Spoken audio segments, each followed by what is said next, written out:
This is a router edge guide, and it's one of my favorite jigs. You simply place it on your layout line, flip up the flap, and route away. Your cut will be perfectly on the mark because of this flap that's cut to match the distance between the edge of your router base plate and the center of any router bit. Now, this jig is very simple, and it's just these two pieces. There is no stop on the underside to make sure that the cut that you're making is perfectly square. So while I was teaching a class at Workbench Con and I was showing how to make this jig, I thought of a cool idea to add a removable 90-degree stop to this jig. So I thought of a few ways that I could go about doing this. Let's test some of them out. Before I start, why do I want the stop to be removable? So I don't always want my cut to be at 90 degrees like when I use this jig to do the inlays for my balance board. I have 5 ideas that I want to try, so I cut up 5 pieces of 3/4 inch plywood, and I'll start with the easiest one, dowels. First, I marked a square line going across the board. To mark for the dowel placement, I used the flappy piece from my existing jig as a reference, so I know the dowels won't interfere with said flappy piece when in use. The hole placement on this is critical, so I made sure to mark the crosshairs with an awl and used a brad point bit at the drill press so I know the bit will fall into those marks. Now for the dowels. I cut them to length using my crosscut slide at the table saw, and when cutting small parts, you want to be sure that they can't get trapped between the stop block and the blade. So I used a spacer piece when setting up the cut with a stop block. After it's cut, it won't bind between the blade and the stop block because the spacer piece is removed before making the cut. And now they just need to be inserted into the holes I drilled earlier. That's it. The dowels create 2 points of contact on the edge of the workpiece, and because the holes were drilled accurately, it is square. Here's the cool part. If the dowels are getting in the way, just bang them from the opposite side until they no longer protrude out the bottom, and then it's easy to put them back in place to use as the stopper again with just a few taps of a mallet. So that is super simple, and it seemed like it was pretty square. I think maybe the only issue here would be in laying everything out. You got to make sure that those holes are drilled perfectly on those lines.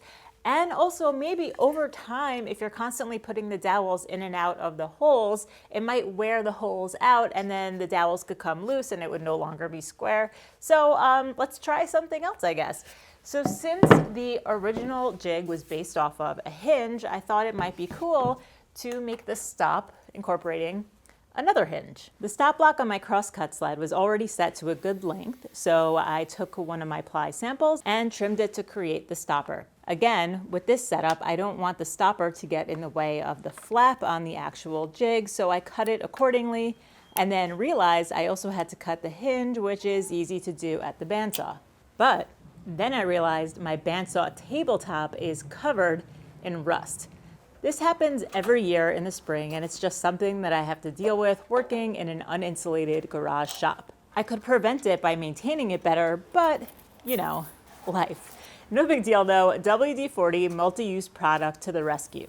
I used the can with the smart straw flipped down to get a wide spray pattern, and it quickly covers the whole top. I let that soak for a couple of minutes, then all it takes is a little elbow grease with a Scotch-Brite pad. You can see how quickly the rust gets removed, but if you're dealing with really heavy rust, you can also hit it with 220 grit sandpaper.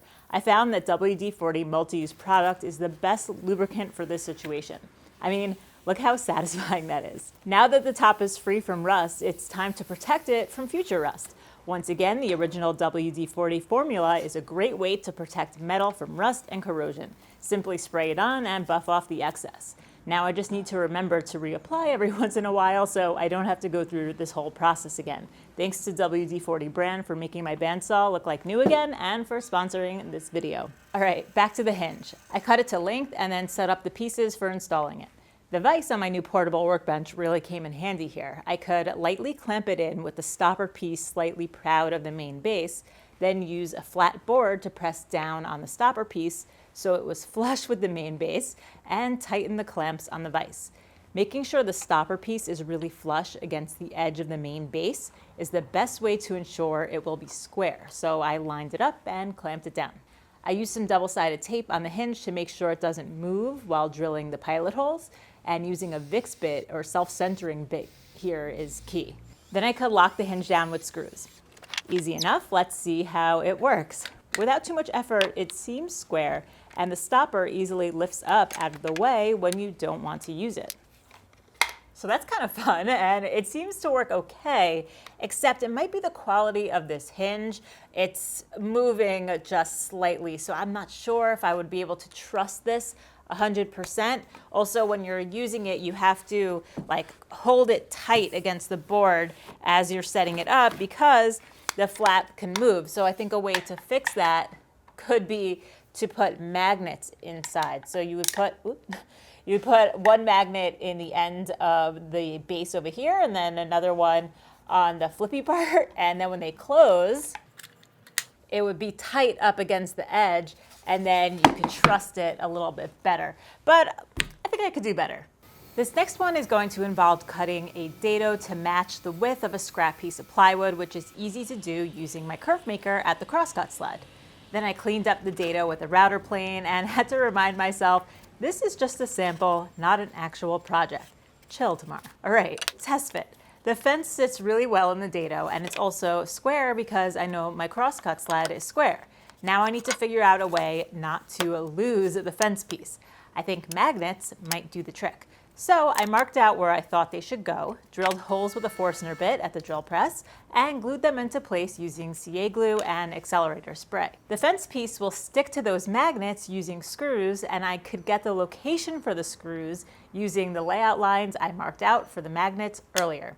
I used a Countersink bit to drill the holes and drive in the screws, making sure they were flush with the top of the piece. Then I tested it, and tested it, and tested it some more. Magnets are cool.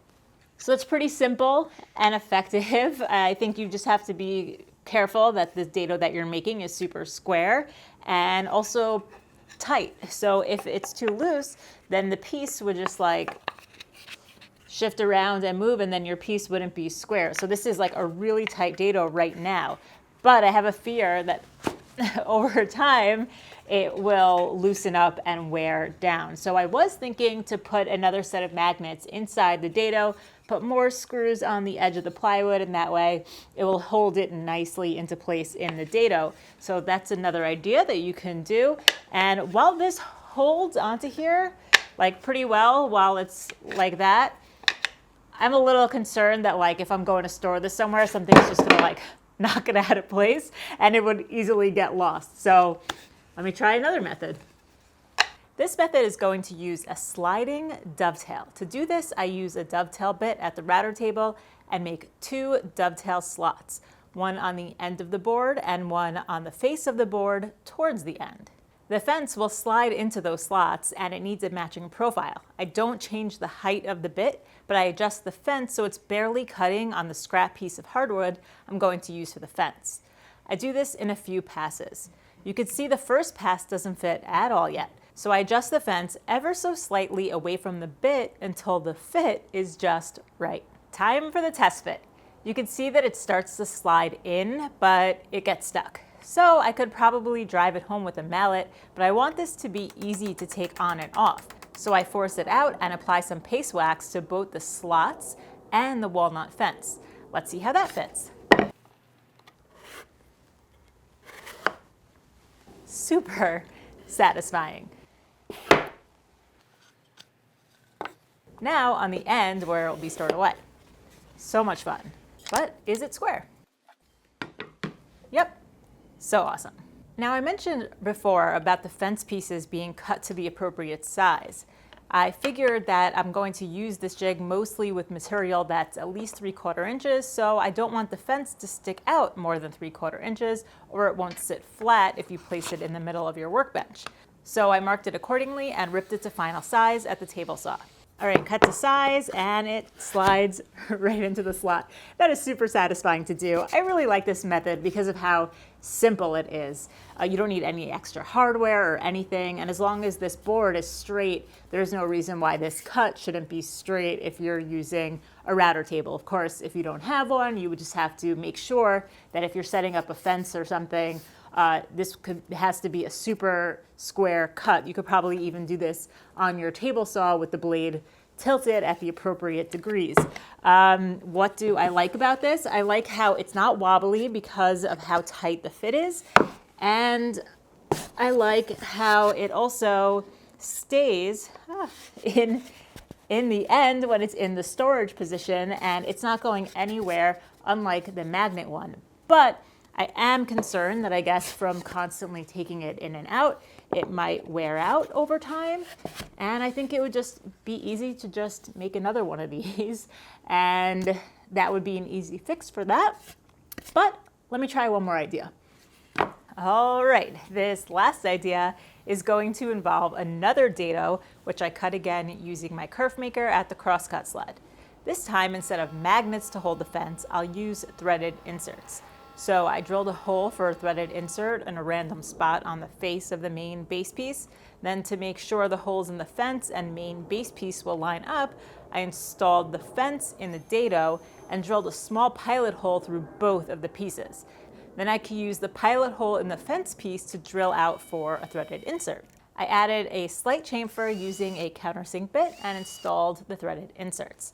One on the face of the main base piece and one on the edge of the fence piece. Using the pilot hole I drilled earlier, I drilled an oversized through hole on the face of the base piece through the dado and another one on the face of the fence piece. To install the fence, you face the threaded insert up towards the dado, then the threaded knob goes in the oversized hole and it's locked down. The dado I cut was square, so the fence is square. Now, when you don't want to use the fence, you unscrew the knob, remove it from the dado, and use the through hole drilled in the face of the fence to lock it into the threaded insert installed on the face of the base. I like this idea. I think it's pretty simple, easy enough for anyone to do, and it's going to be square as long as you make that cut square, and you won't ever lose this fence piece because you could lock it down with a knob. Probably be better to have 2 knobs, but as I was doing this, I know I said that I was only going to do 5. I thought of one more idea that I really want to try. This idea is going to be sort of like the plane stops on my portable workbench, but I'll make my own knobs this time. I cut 2 thin slices off the end of a 3/4 inch dowel, then drilled a recessed hole in the center using a Forstner bit, and then drilled a 1/4 inch through hole in the center of that. These are just going to be little knobs that will fit over the head of a bolt that I secured in place with CA glue. Maybe 5-minute epoxy would be better here. Anyway, I filled the voids from the top of the bolt with more CA glue to lock them in place better, and they're done. Moving on to the fence. I trimmed a piece of walnut to size, then drilled a couple holes on the face that I could then turn into slots at the bandsaw. It's easier to make open-ended slots like this, but you can also do closed slots by drilling 2 holes and connecting them with a jigsaw. I used those slots in the walnut fence to mark off the end of the jig base for threaded inserts the knobs will lock into. I drilled them to the appropriate depth, then I added a slight chamfer before installing the 2 threaded inserts, and that is all there is to it. The fence with the slots slide over the bolts that lock into the threaded inserts. Super simple. Lift the fence up out of the way when you don't want to use it and easily lower it back down. The wood knobs make it easier on your fingers to turn the bolts, and one important feature here is that the knobs are the same thickness as the plywood base, so they won't ever get in the way. Really happy I decided to try this method out because I think it might be my favorite. I think it's the simplest and probably the most accurate because there's no extra joinery to cut. You just have to make sure that this corner over here is square, and there's no reason why this fence on the back here shouldn't be square to everything. So this was really fun to make with these knobs. Now I want to show you guys how to quickly make this jig. This jig is so simple to make. All you need is a scrap piece of 3/4 inch plywood, and dimensions are not important. So my last one was 24 inches long and this one's 25 inches long. My last one was 8 inches wide and this one's 9 inches wide. Think about what kind of projects you need it for and also what size hinge you have, and use whatever scrap you have. So the secret to this jig is that that flap is the same dimension as the edge of the router base plate to the center of any router bit that you're going to use in your router. So the trick to getting that measurement dead on is to use a V-groove bit. So to do that, I'm going to set up a whole cut here where I'll put a fence right next to my workpiece, and then I'll run the router with the V-groove bit along that fence just a little bit. I really don't even need to go all the way, so that I can get a correct measurement from the center of that bit. I'm using the plane stops on my portable workbench to do this whole fence situation, but it could totally be done without it. Just make sure there's a fence high enough that the router can run along and that it's super tight against the edge of the base. Now just pass the router with a V-groove bit set super shallow just at the edge of the board. You don't need to run it the whole length. You're going to use the point that the V-groove bit left over to mark a line down the edge of the board. That tip is perfectly centered, so you know that the line is in the right spot. Now you just need to cut it off, but make sure you're cutting on the correct side of the line that you marked. Line up the blade with the edge of the line marked out, not on the line and not on the wrong side of the line, or your spacer piece will be too small. Last step, attach it. To make sure that the spacer piece is installed super flush against the main base, lightly clamp the two parts together before placing the hinge on. I'm reusing the hinge from my old jig here, and I put a small piece of double-sided tape just to hold it in position while I lock it down with all the screws. Once again, a VIX bit or a self-centering drill bit is great here. I'll link to it down below. And that's all there is to this awesome jig. I have a whole other video on it, but quick demo on how it works. Strike a line. With the flap down, line up the edge of the jig on that line. Clamp it all down, then flip up the flap and route away. You can see here how this super shallow V-groove bit is cutting perfectly on the center of the line that I marked out without too much effort.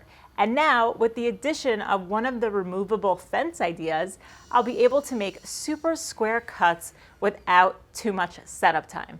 Love it.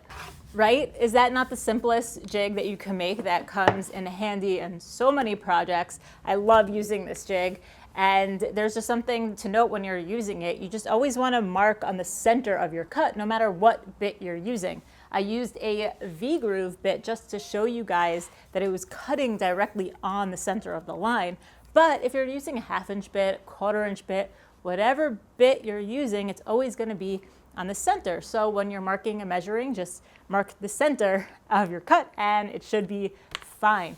So now when it comes to the fences, this was a lot of fun for me to work out and figure out, and I'm curious to hear down below which ones you guys think would work for you and your projects. There's definitely pluses and minuses to all of them, and this isn't just for this jig. I feel like these would all be really cool for jigs, any jig that you need a 90-degree stop that you want to be able to remove.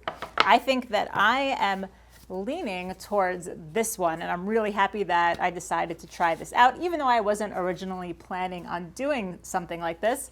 I think this one's it. I'm gonna add this one to my jig that I just made here. So before I go, we have to say a quick goodbye to my overalls.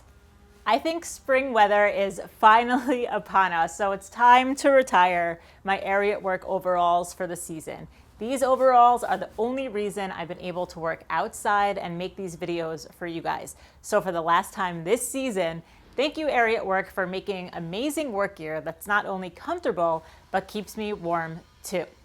We're moving into sweatshirt weather, and I love all my Ariat Work sweatshirts that I've been wearing for the past couple of years. They're warm, comfortable, and this one is also fire resistant, so it keeps me safe when I'm working too. Since I love all of my Ariat work gear, I was looking to add some more pieces to my collection, and I found this new rebar thermic insulated full zip hoodie. This looks like it will be awesome for spring.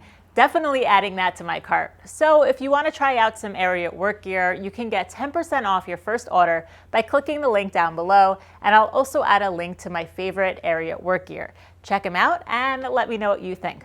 All right, that's it for this one. Huge thanks to this week's sponsors, WD-40 brand and Ariat Work. Thanks for making this video happen, and thank you guys so much for watching. I'll see you on the next one. Where is my trim router? 1/4 inch. Who is yelling? What is he yelling about? But if you don't have a router table, I have to sneeze. 1 second. I lost it. Are the neighbors watching?